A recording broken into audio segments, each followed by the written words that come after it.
Kamusta? Mabuti!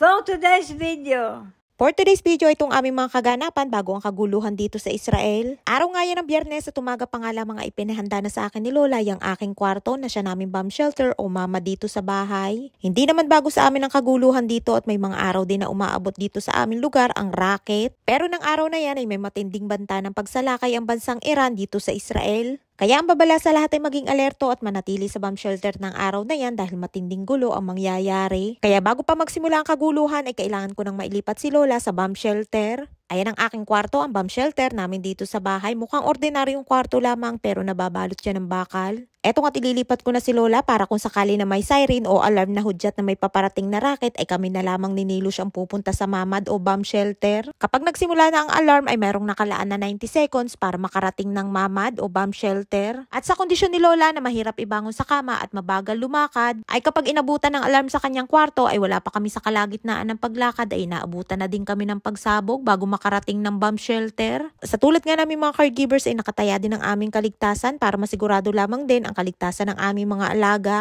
Ay nga't kinuha ko yung mineral water sa labas na binili ni Rappi. Ay nga si Lola't nahiga ko na din dyan sa kama ng bomb shelter, ang safe na lugar dito sa bahay. At pagkatapos kong asikasuhin si Lola ay sinili naman at feeling fresh na nga yan for today's video dahil napaliguan ko na din. At ngayon naman ay oras ng kainan, itlog na may kamatis, buckwheat, tinapay na may kumus, pipino at kamatis na niyadyad at meron din pakwan. Kain tayo!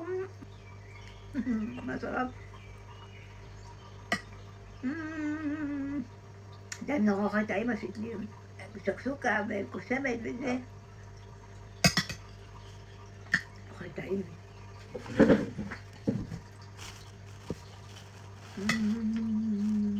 At pagkatapos kong asikasuhin si Nilush ay aray namang aking higaan ang aking inayos. At dahil naibig nga tayo sa bomb shelter ay pansamantalang din muna tayo sa kwarto ni Nilush matutulog. Kahit nga may sariling kwarto si Nili ay hindi siya natutulog dyan at mas gusto niya sa salas.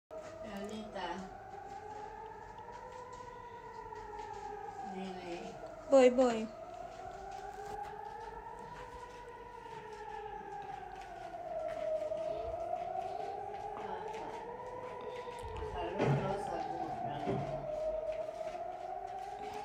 Ay nga't nagsimula na mag-alarm at hudyat yan na may paparating na racket dito sa lugar namin. Magna 9:30 na nga yan ng gabi, araw ng Biyernes dito sa Israel. Nakatulog na nga niyan si Nili kaya naman mumukat-mukat pa kanina habang naglalakad. Sa gitna nga ng kaguluhan at mga pagsabog ay kailangan ay kalmado lang at hindi pwedeng pangunahan ng takot lalo na at dalawa ang aking alaga. Nakalabas na nga kami niya ng bomb shelter at wala pa nga kalahating oras na nakakalabas kami ay nag-alarm na naman at sunod-sunod na malalakas na pagsabog ang naganap. Kaya ang eksena namin ni Nilush ay balik na naman ulit kami sa bomb shelter.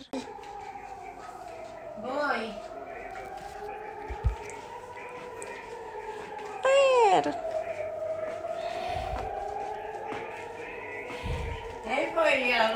Daka, liat.